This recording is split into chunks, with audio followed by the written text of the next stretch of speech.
언제나 명쾌한 해설을 해주시는 뉴스 전문가 세 분이 나와 있습니다. 김경진 전 국회의원, 이두화 변호사, 그리고 하종대 보도본부 선임기자 세 분입니다. 어서 오십시오. 안녕하세요. 윤석열 전 검찰총장이 드디어 이제 대선 출마 선언을 했죠. 자, 오늘이 정치인 윤석열로서 본격적인 모습을 보이는 바로 첫날입니다.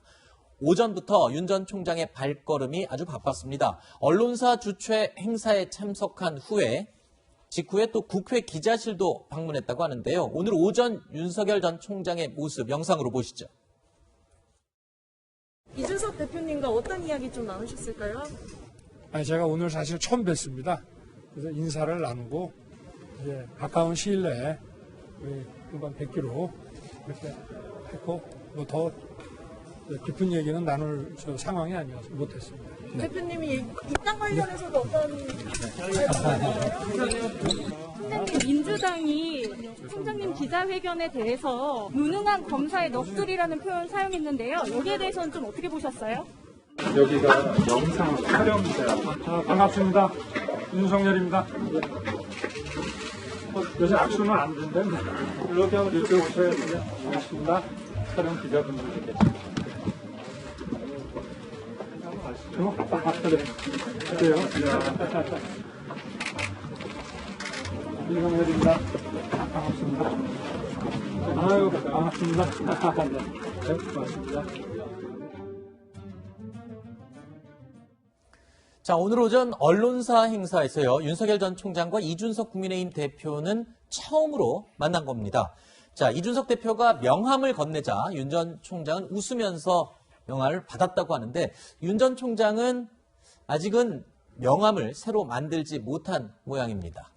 자, 윤 전 총장이요. 이 대선 출마 선언 다음 날 바로 야당 지도부와 만나고요. 또 국회 기자실도 찾으면서 빠르게 정치인으로서의 면모를 지금 빠르게 갖춰가는 것 같습니다. 사실 대선 잠재적인 주자로서, 대선 주자로서 지금 일정이 빠듯하기도 하니까요. 그렇죠? 네, 그렇죠. 근데 사실은 언론이나 이제 국민들이 예상하기에는 지금도 조금은 늦었었죠. 네. 그러다 보니까 이제 간접적인 전원 정치가 이게 뭐냐라고 하는 조금 비판이 있었던 것 같고요. 어제 이제 출마 선언을 했고 움직이기 시작했으니까 오늘부터는 정말 부지런히 움직이면서 사람들을 만나야 될 것 같고 네. 정치적인 영향력이 있는 분들에게는 무언가 새로운 정치 비전을 가지고 협의를 해야 될 것 같고요. 네. 그다음에 아픔이 있는 곳에 찾아가서는 그 아픔을 직접 들어야 될 것 같고요. 네. 또 대한민국이 사실은 수도권의 지방 같은 경우는 인구도 소멸되고 지방이 그냥 너무 축소돼가는 분위기이기 때문에 네. 우리 대한민국의 구조적인 문제점도 현장 속에서 파악하는 그런 행보가 돼야 될 것 같고요. 네. 오늘 시작했으니까 정말 하루 24시간 중에 한 20시간을 움직이는 아마 그런 강행군을 해야 되지 않을까 싶네요. 그렇군요. 윤 전 총장과 이준석 대표가 오늘 오전에 만나서 어떤 대화를 나눴는지도 많이들 궁금하시죠? 윤 전 총장과의 첫 만남 이후에 이준석 대표의 이야기 들어보겠습니다. 어떤 말씀 나누셨을까요? 테이블에서 기본적인 인사 나누고 덕담하고 조만간 한번 보자는 취지로 말씀하셨는데 혹시 입당 관련해서는 좀 말씀 나누신 거죠? 그런 부분은 전혀 없었고요. 저는 뭐 윤 총장뿐만 아니라 모든 외부에 계신 분들에게 문호를 항상 열고 있고 특정 주자를 위해서 일정을 조정하거나 얘기를 어렵다는 것을 계속 이제 공지하고 있습니다.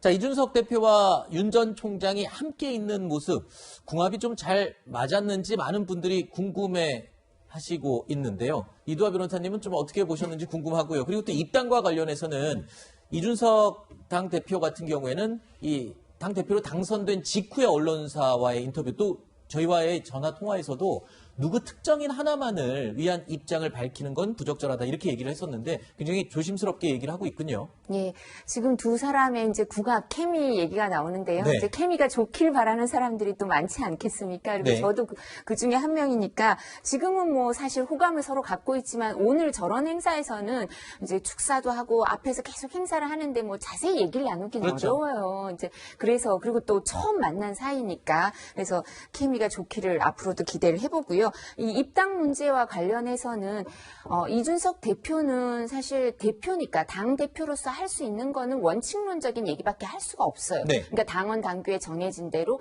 한 8월쯤엔 들어와야 책임 당원으로서 3개월 요건 충족하고 그렇죠. 경선을 참여할 수가 있다. 근데 그 부분을 그러니까 선관위 의결로 조정을 할 수도 있지만요.